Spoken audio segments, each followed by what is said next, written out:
Hello student, मैं राहुल शर्मा आप सभी का स्वागत करता हूँ।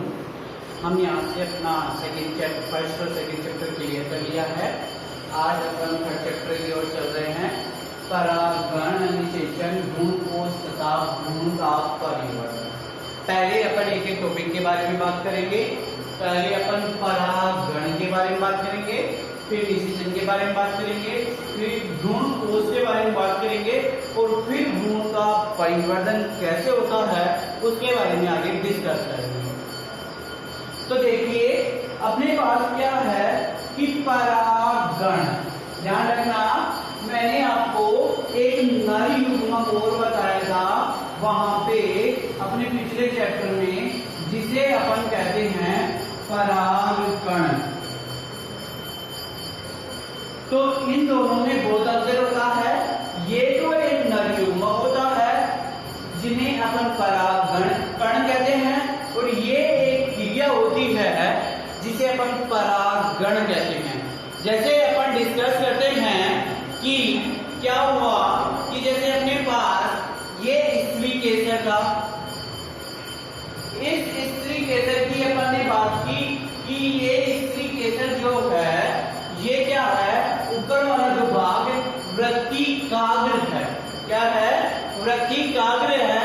तो वृत्तिकाग्र की जब अपन ने परिभाषा दी थी तब अपन ने बताया था कि वृत्तिकाग्र अंडाशय का सबसे ऊपरी भाग है जो परागण की क्रिया के दौरान परागकणों को एकत्रित करता है। तो नर युग्मक कहां से रिलीज हुए हैं? परागकोश से। परागकोश जो इस प्रकार की संरचना थी, ये परागकोश, इस परागकोश से रिलीज किए गए हैं नर युग्मक, जिन्हें अपन ने कह दिया परागगण। अब परागकण। अब इन परागकणों का किसी भी माध्यम से, चाहे वो माध्यम कोई सा भी हो, कीट वाला माध्यम हो, वायु वाला माध्यम हो, पक्षी वाला माध्यम हो, जल वाला माध्यम हो, या कोई सा भी माध्यम हो, परागकण का परागकोश से किसी भी माध्यम द्वारा वृत्तिकाग्र तक पहुंचने की क्रिया परागण कहलाती है। क्या कहलाती है? परागण कहलाती है। अब मैं तो यहाँ इसकी परिभाषा लिखने जा रहा हूँ। परागण किसे कहते हैं? तो जो अपन ने लिखा है वैसी की वैसी अपन को क्या लिखना है, उसकी परिभाषा लिखनी है।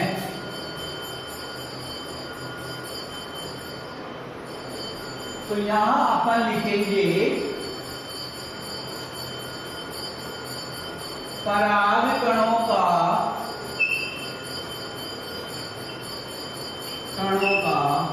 परागकोश से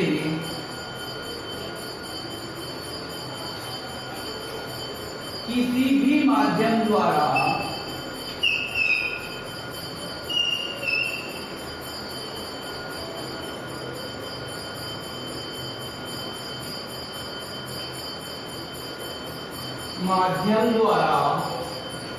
वृत्तिकाग्र तक पहुंचने की क्रिया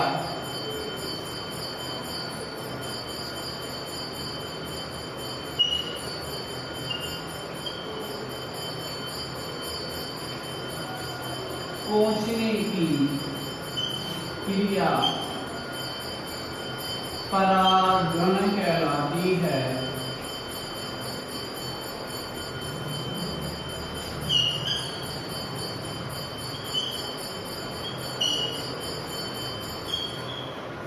आपको क्या करना है, इस चैप्टर के नोट्स यहीं से बनाने हैं। आपको इतना टेक्निक में पता है कि नोट्स टाइप करके फिर आपको सेंड किया जाए, फिर क्वेश्चन भी सेंड किया जाए, तो इतना टाइम नहीं मिल पाता है। तो क्या करना है, आपको साथ ही साथ इस चैप्टर की नोट्स भी साथ ही साथ बनाते चलना है। अब देखिए, ये तो बात कर ली अपन ने परागण की। अब यहाँ से अपन नेक्स्ट लाइन से एरो करके लिखेंगे परागण दो प्रकार के होते हैं। परागण कितने प्रकार के होंगे? 2 प्रकार के होते हैं।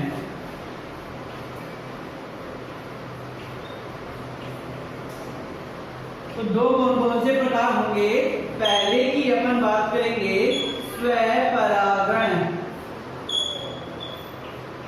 और दूसरे की अपन बात करेंगे परपरागण।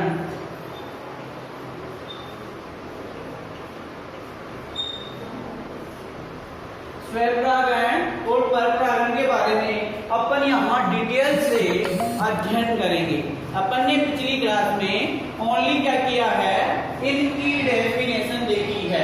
आज यहाँ अपन इनके कितने प्रकार होते हैं, ये किन किन में पाए जाते हैं, इनके लिए क्या क्या परिस्थितियां होती है, उन सभी के बारे में इस चैप्टर में अपन डिस्कस करेंगे।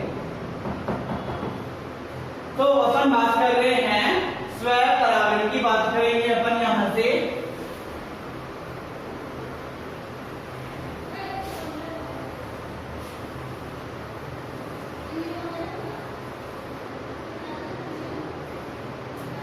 फर्स्ट हेडिंग लगाएंगे अपन स्वपरागण। परागकणों का उसी पुष्प के परागकणों का उसी पुष्प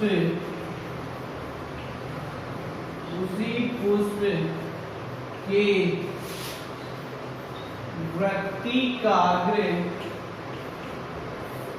या उसी पादप के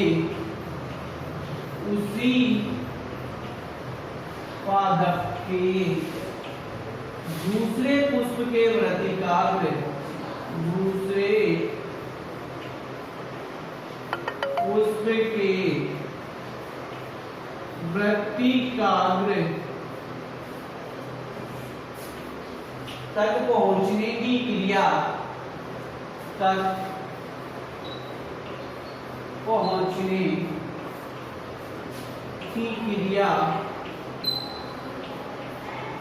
स्वपरागण कहलाती है।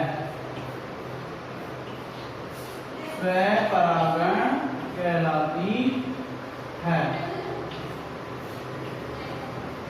अब देखिए यहां जो अपन ने बात की है, मान लो कि अपने पास क्या था? एक पादप है। मान लिया जाए कि क्या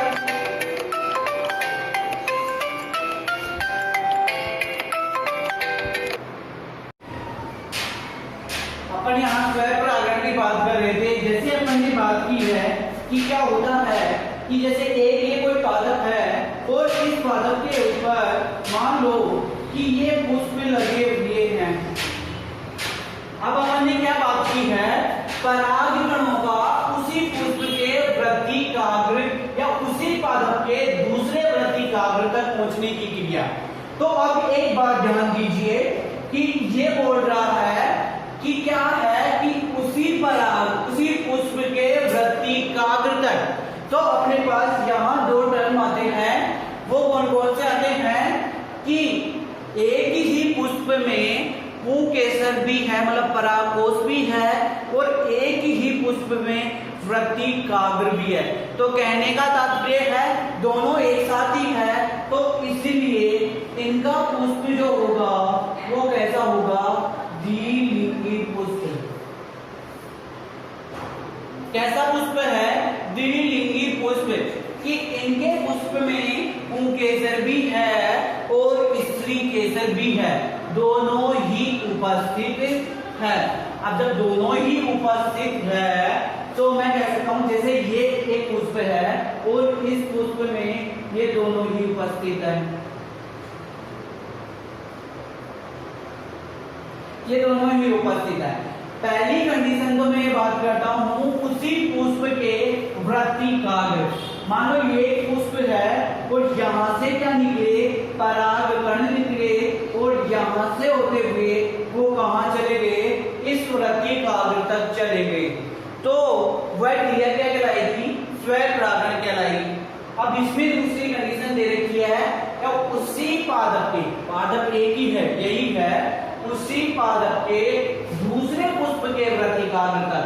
अब मान लो अपने पास क्या है कि ये एक दूसरा पुष्प है, अब इस दूसरे पुष्प में द्विलिंगी होगा तो क्या हो रहा है, इस पुष्प के परागकण निकले और इस वृत्तिका पर जाकर रुक गए हैं, तो ये क्रिया क्या कहलाएगी, स्वपरागण कहलाएगी।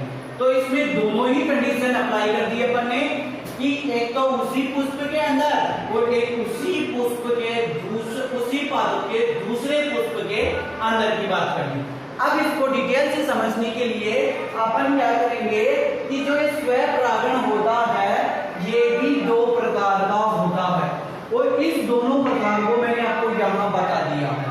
ये दोनों प्रकार है, इन दोनों प्रकारों के ही आपको यहाँ परिभाषा दे दी है। वो कैसे, देखिए यहाँ इसको स्मॉल फर्स्ट लिख लेते हैं।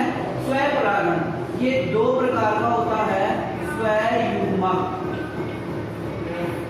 स्वयुग्मक का मतलब होगा जो फर्स्ट वाली कंडीशन अपन ने यहाँ अप्लाई की थी कि परागकण उसी पुष्प के वृत्तिकाग्र पर जाने की क्रिया क्या कहलाएगी, स्वयुग्मक कहलाएगी, स्वयुग्मन कहलाएगी, सॉरी स्वयुग्मन कहलाएगी। तो मैं यहाँ बात करता हूँ, यहाँ लिख देते हैं परागकणों का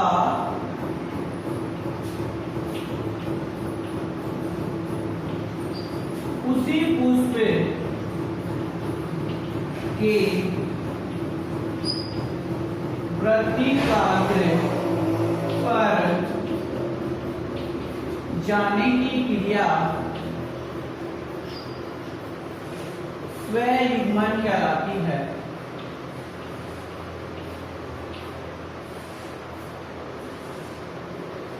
क्या कहलाती है, स्वयुग्मन कहलाती है। ये तो जिसकी बात हुई स्वयुग्मन की। जैसे मैं बात करता हूं स्वयुग्मन में मटर वाला पादप, किसकी बात की है मैंने, मटर वाले पादप की बात की है।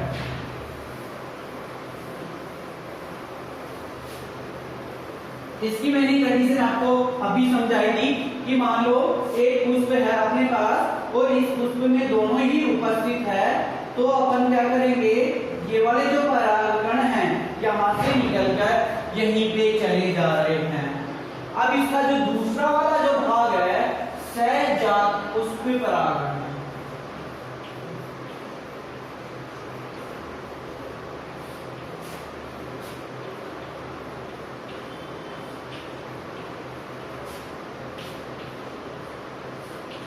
क्या होगा, सहजात पुष्पित परागण।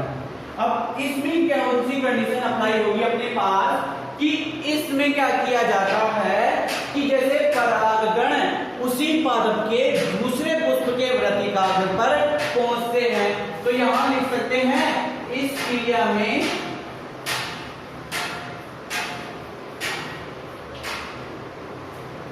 क्या लिखेंगे अपन, इस क्रिया में परागकण उसी पादप के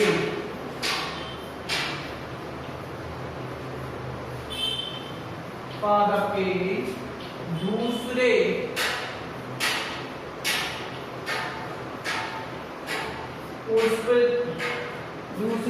पुष्प के वृत्तिकाग्र तक जाने की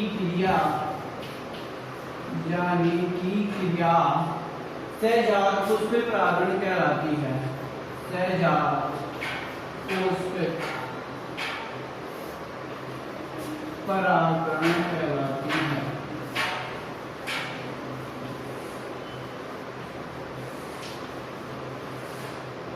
जैसे इसमें अपन बात डिस्कस करेंगे किसके बारे में, मक्का।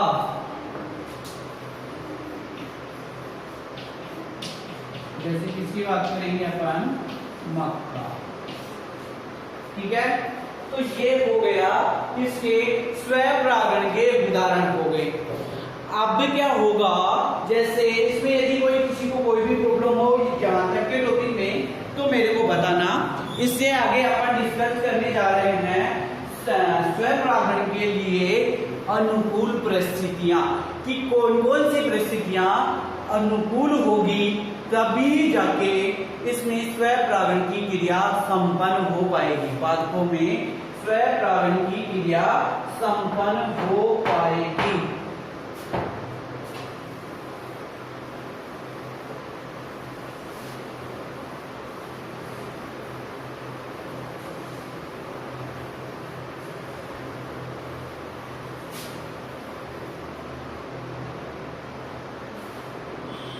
तो देखिए मैं यहां बात करने जा रहा हूं स्वपरागण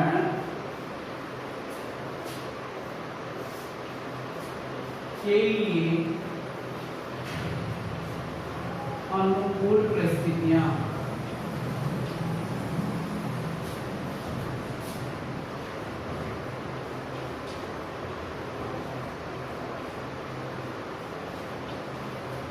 अब कौन सी के लिए अनुकूल परिस्थितियां होगी, तो मैं इसमें फर्स्ट की बात करता हूं। अभी मैंने आपको जब स्वपरागण की परिभाषा लिखवाई है तब मैंने बात की है कि जो स्वपरागण होता है, स्वपरागण में द्विलिंगी पुष्प होंगे तभी ये कंडीशन अप्लाई होगी। कि यदि अपन ने बात की कि यदि एक लिंगी पुष्प है तो क्या होगा, उस पुष्प के परागण निकलकर दूसरे पादप के पुष्प तक जाएंगे, या उसी पर यदि कोई फीमेल पादप होगा तो वहां तक जाएंगे। तो ये कंडीशन अप्लाई ही नहीं होगी स्वपरागण के लिए। तो इसमें पहला जो अपना दे रखा है वो उभयलिंगता। क्या दे रखा है अपना, उभयलिंगता। तो उभयलिंगता का मतलब होता है द्विलिंगी होना, पादप का मतलब दोनों उसमें उपस्थित होना। तो आप यहां लिख सकते हो कि उभय स्वपरागण के लिए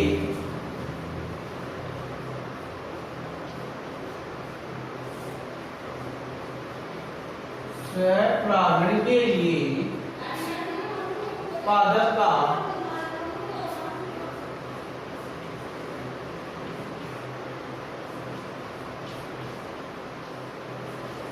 द्विलिंगी होना आवश्यक है। होना क्या है, आवश्यक है।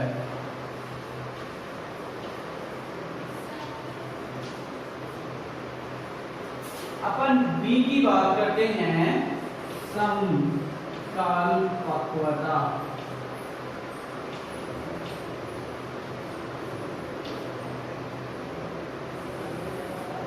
किसकी बात करेंगे अपन, समकाल पक्वता की। अभी यहाँ इसका अर्थ होता है कि जो पुंकेसर हो, जैसे परागकोश जहां से क्या बन रहे हैं, परागकण बन रहे हैं, पुंकेसर और जो उसका जायम वाला भाग है वो क्या होनी चाहिए, समान समय पर परिपक्व होनी चाहिए। तो यहाँ समकाल पक्वता का मतलब होता है कि जो अपन ने बात की है किसकी, पुंकेसर की, और जो जायम वाला पार्ट है वृद्धि काव्य की, दोनों समान समय पर परिपक्व होने चाहिए। मान लो कि अपने पास ये पुष्प था और इस पुष्प के अंदर क्या हुआ कि दो प्रकार के अपने पास है, एक तो क्या है पुंकेसर और एक ये अपने पास क्या है, जायाम। इसे तो अपन पुंगम भी कह सकते हैं, इसे अपन क्या कहते हैं, जायाम कहते हैं। अब देखिए मान लिया जाए समकाल पक्वता का मतलब बताया मैंने कि समान समय पर दोनों परिपक्व होने चाहिए। मान लो कि क्या हुआ कि परागकोश पहले परिपक्व हो गया, अब पहले परिपक्व हो गया, लेकिन ये जो है ये मादा वाला भाग परिपक्व ही नहीं हुआ है। तो परिपक्व नहीं हुआ तो उस अवस्था में क्या कर देगा, ये तो अपने परागकणों को छोड़ देगा। अब परागकण छूटकर कहां जाएंगे, इसके वृद्धि काल पर चले जाएंगे। लेकिन ये तो क्या नहीं हुआ, निषेचन के लिए तैयार हुआ ही नहीं ना, परागण की क्रिया के लिए तैयार हुआ ही नहीं, तो क्या कर देगा, जो परागण यहाँ गए हैं वो परागण व्यर्थ चले जाएंगे, किसी काम के नहीं रहेंगे। अब किसी काम के नहीं रहेंगे तो आपको क्या करना, तो क्या करना है, जैसे ये अगर अपने पास तो ये क्रिया तो क्या हो गई, बेकार हो गई। अब ऐसी ही दूसरी कंडीशन हो गई, मान लिया जाए कि क्या हुआ कि ये पहले परिपक्व हो गई लेकिन ये परिपक्व हुआ ही नहीं, तो उस अवस्था में क्या कर दिया जाता है, ये दूसरे परागकणों को ग्रहण कर लेती है, इसको रहने देती है। तो क्या हुआ, इसके लिए एक कंडीशन होना बहुत जरूरी है कि जायांगा और उमंगा समान समय पर परिपक्व होना जरूरी है। तो यहाँ हम लिख सकते हैं अपन उमंग व जायांग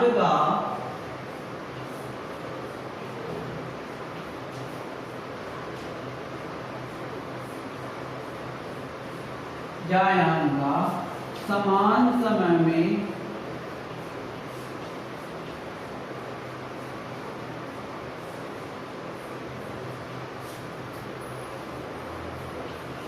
परिपक्व होना जरूरी है, समान समय में परिपक्व होना जरूरी।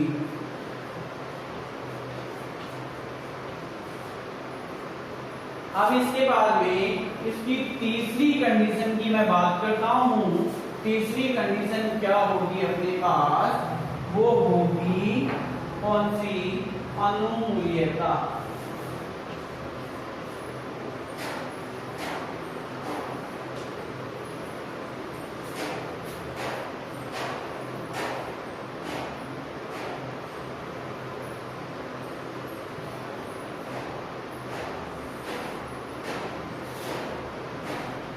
ये देखिए, मैं आपको यहाँ दो प्रकार की कंडीशन बताऊंगा, अनुमूल्यता, उन्मूल्यता, ये वाली कंडीशन, और ये होता है अनुमूल्यता। इस अवस्था में क्या होते हैं कि जो पुष्प होते हैं वो खुले हुए होते हैं, ऊपर से क्या होते हैं, खुले हुए होते हैं, जो अभी अपन ने बात कर ली।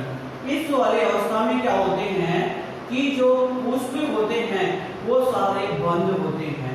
तो बंद होते हैं तो उस अवस्था में क्या होगा, अंदर ही अंदर उनमें क्या हो जाएगी, क्रिया हो जाएगी। तो कहने का तात्पर्य ये है कि अनुमूल्यता किसे कहते हैं, ऐसी स्थिति जिसमें पुष्प बंद प्रकार का हो, या आप देख सकते हो इस स्थिति में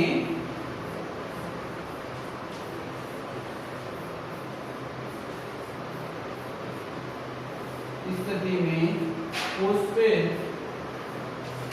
बंद प्रकार का होता है।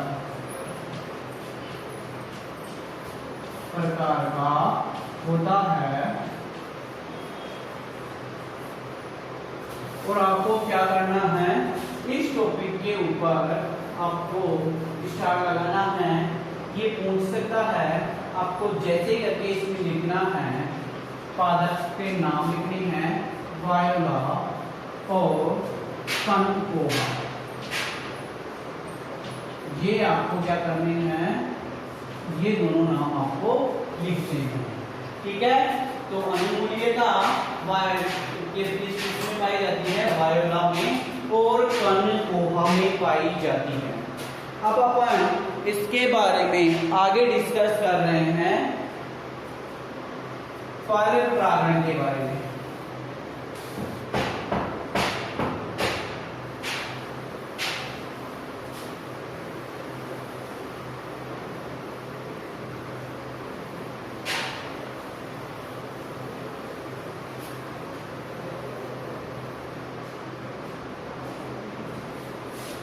तो अपन बात करते हैं परपरागण।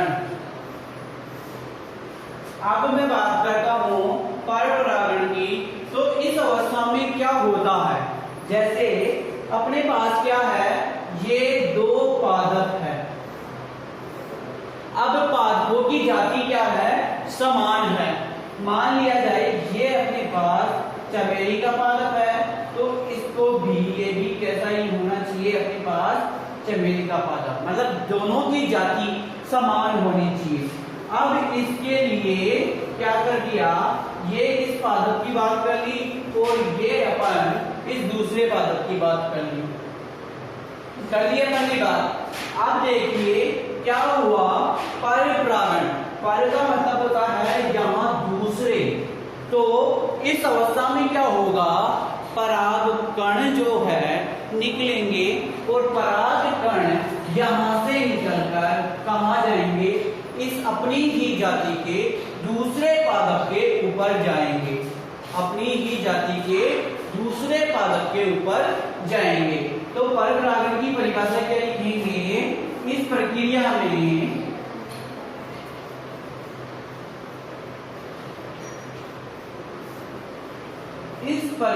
में परागकणों का एक पादप के पुष्प से एक पादप के पुष्प से दूसरे पादप उसी जाति के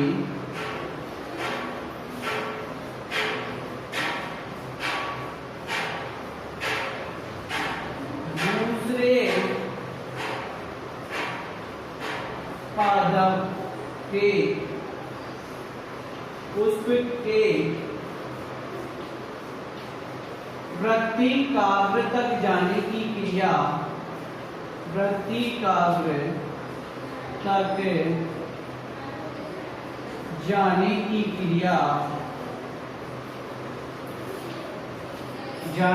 क्रिया परपरागण कहलाती है। क्या कहलाएगी, परपरागण कहलाती है। तो ये वाली क्रिया कौन सी कहलाती है अपने पास, परपरागण, कि इस अवस्था में यहां से एक पादप है और इस पादप की जाति से कहा जा रहा है यहां तक अपना ये जो परागकण इस वृत्तिकाग्र तक पहुंच रहा है। तो ये क्रिया क्या कहला रही है, परपरागण कहला रही है।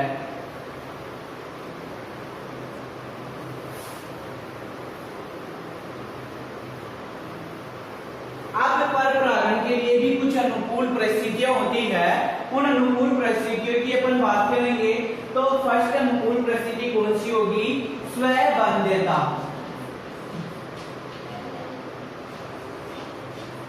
देखिए स्वबंध्यता का मतलब होता है कि जब कोई परागकण उस वृत्तिकाग्र तक पहुंच रहा है जिस वृत्तिकाग्र पर उनको निषेचन की क्रिया करनी है, तो क्या होगा कि उस वृत्तिकाग्र को, उस परागकण को आकर्षित करने की क्षमता होनी चाहिए। तो जो क्षमता उपस्थित है उस क्षमता को अपन स्वबंध्यता कहते हैं। यहां दूसरा एक लिंगता, जैसे यहां अपन ने बात की थी वहां पिछले स्वपरागण में, तो यहां क्या होना चाहिए कि पुष्प एक लिंगी होना चाहिए, कि मतलब एक पुष्प में एक ही नर उपस्थित होना चाहिए या फिर एक पुष्प में एक ही मादा उपस्थित होनी चाहिए। यदि दोनों उपस्थित है एक ही पुष्प में तो वो स्वपरागण की क्रिया हो जाएगी। यदि दोनों अलग अलग उपस्थित है तो इसका मतलब वो क्या हो जाएगा, परपरागण की क्रिया उपस्थित हो जाएगी। तो उनमें क्या होना चाहिए, एक लिंगता होना चाहिए और विभिन्न काल पक्वता की विभिन्न समय में क्या होने चाहिए, वो पुष्प परिपक्व होने चाहिए। क्या होने चाहिए, विभिन्न समय में उनके जो नरयुग्मक है, जैसे जायान से क्या बन रहा है, उनके परागकण, और वहां उमंग से क्या बन रहा है, कुकेसर मतलब परागकण, और जायन से क्या बन रहा है, वहां पे वृत्तिकाग्र, तो क्या होने चाहिए, दोनों अलग अलग समय पर परिपक्व होने चाहिए। और एक सबसे इंपॉर्टेंट जो है हाइपोगेमी,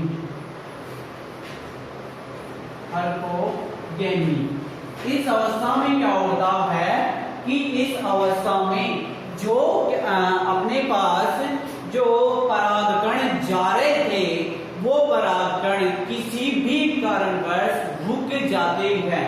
तो किसी भी कारणवश यदि वो परागकण रुक गए तो वो क्रिया क्या कहलाएगी, हाइपोगेमी। जैसे ओक का पादप जो होता है वो कहलाता है हाइपोगेमी। अब इससे आगे के वीडियो में अपन परपरागण की विभिन्न विधियों के बारे में डिस्कस करेंगे, जैसे जल परागण, वायु परागण। जल परागण में भी दो पढ़ेंगे, अधो परागण, अधिक परागण, कीट परागण। इन सब के बारे में अपन नेक्स्ट क्लास में डिस्कस करेंगे। धन्यवाद।